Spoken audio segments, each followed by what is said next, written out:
যখন সরকারের মানে দলগুলোর ভোট বিভিন্ন ভাগে ভাগ হয়ে যাচ্ছে, আসনের ভিত্তিতে আপনি যখন সেটাকে ডিস্ট্রিবিউট করছেন, যখন কোনো মেজরিটি হচ্ছে না, রাজনৈতিক দলগুলো তখন একটা একটার সাথে নেগোসিয়েশন বার্গেনিং করতে থাকে, এবং যার ফলশ্রুতিতে সরকার গঠন হয় না। অনেক সময় লাগে, 271 দিন অনেক সময়।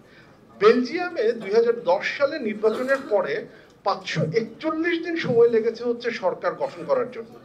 এখন সমস্যাটা হচ্ছে যেটা, যে বাংলাদেশের মতো একটা জায়গায় আমরা কি নির্বাচনের পরে এই 271 দিন বা 541 দিন অপেক্ষা করতে পারবো কিনা, এবং যদি সেটা করতে যাই তাহলে যে ইনস্টেবিলিটিটা তৈরি হবে সেই ইনস্টেবিলিটিটাকে আমরা আসলে হচ্ছে গিয়ে এটাকে আমরা এটা থেকে মুক্তি পাবো কিনা।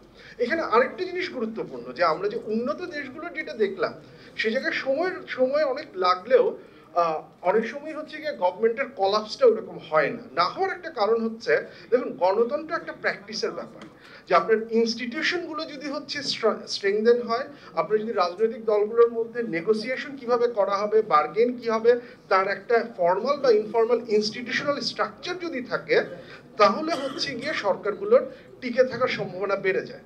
অন দি আদার হ্যান্ড, আপনি যদি আমাদের দেশের দিকে তাকান, পোলারাইজেশন এত বেশি, রাজনৈতিক দলগুলোর পরস্পরের প্রতি ডিস্ট্রাস্ট এই পরিমাণ বেশি, এবং এইখানে এই রাজনৈতিক দলগুলোর এই যে নেগোসিয়েশন বা বার্গেনিং এর ফলে একটা সমাধানে চলে আসার সম্ভাবনা যে কত ডিফিকাল্ট, সেটা আমরা জুলাই সনদ ভিত্তিক যে আলোচনা সেটার ভিত্তিতেই দেখতে পাচ্ছি। সো এই জায়গাটাতে এসে আমরা রাইট নাও এই ধরনের কোনো একটা সমাধানে যেতে পারি কিনা সেটা একটা প্রশ্নবিদ্ধ ব্যাপার। আরেকটা যেটা সমস্যা, যে রাজনৈতিক দলগুলো বর্তমানে প্রপোর্শনাল রিপ্রেজেন্টেশন লোয়ার হাউসের প্রপোর্শনাল রিপ্রেজেন্টেশন নিয়ে কথা বলছেন।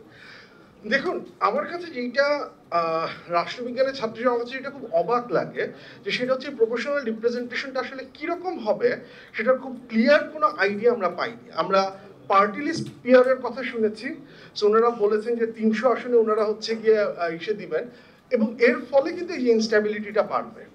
এর ফলে কিন্তু হচ্ছে জবাবদিহিতা বা অ্যাকাউন্টেবিলিটির যে সমস্যাটা সেটা বাড়বে। এর বিপরীতে আরো অনেকগুলো সিস্টেম আছে। সিঙ্গেল ট্রান্সফারেবল ভোট বলে একটা সিস্টেম আছে, যেটা মোটামুটি হচ্ছে এই সমস্যাটাকে রিডিউস করার চেষ্টা করে। মিক্সড মেম্বার প্রপোর্শনাল রিপ্রেজেন্টেশন বলে আরেকটা সিস্টেম আছে, যেটা হচ্ছে দুটোকেই ক্যাপচার করার চেষ্টা করে। তারপর হচ্ছে লার্জেস্ট রিমাইন্ডার শেয়ারিং বলে আরেকটা সিস্টেম আছে। তার মানে কেউ যদি সিরিয়াসলি প্রপোর্শনাল রিপ্রেজেন্টেশনের ব্যাপারে সিরিয়াস হয়, তাহলে তাদের উচিত এই বিভিন্ন যে প্রক্রিয়াগুলো আছে সেগুলো নিয়ে মানুষের সামনে আলোচনা করা, সেগুলোকে আইডেন্টিফাই করা, যে এই যে মেকানিজম আছে সেগুলো কিভাবে কাজ করতে পারে।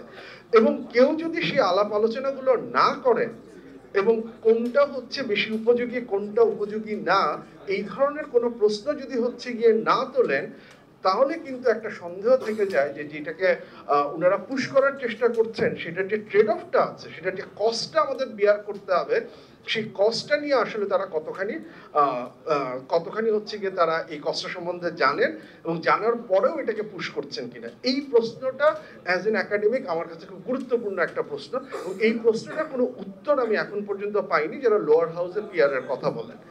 শেষ যে কথাটা বলে আমি শেষ করব, আমি লোয়ার হাউস পিয়ারের এগেইনস্টে সবসময়।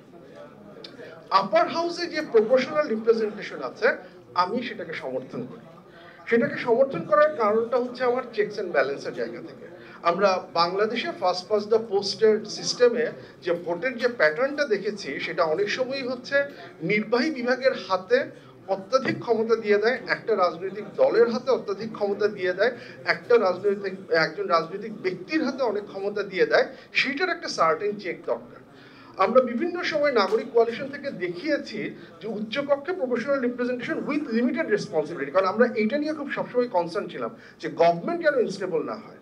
এবং constitutional reform commission, electoral system reform commission তারাও কিন্তু এই কথাটা বলেছেন যে উচ্চকক্ষে যদি পিয়ার হয়, উচ্চকক্ষের রেসপন্সিবিলিটি লিমিটেড হবে। কোনো একটা আইন বাতিল করার ক্ষমতা উচ্চকক্ষের লোকজনের থাকবে না।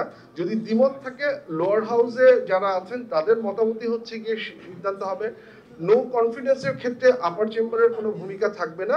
শুধুমাত্র যদি দেখা যায় যে এক্সিকিউটিভ তার রেসপন্সিবিলিটি ভায়োলেট করছে, সেটা কনস্টিটিউশনাল অ্যামেন্ডমেন্টের মাধ্যমে হতে পারে, সেটা ওভারসাইট ইনস্টিটিউশনগুলোকে উইকেন্ড করার মাধ্যমে হতে পারে, সেই ক্ষেত্রে আপার চেম্বারের একটা সিগনিফিকেন্ট রোল থাকবে।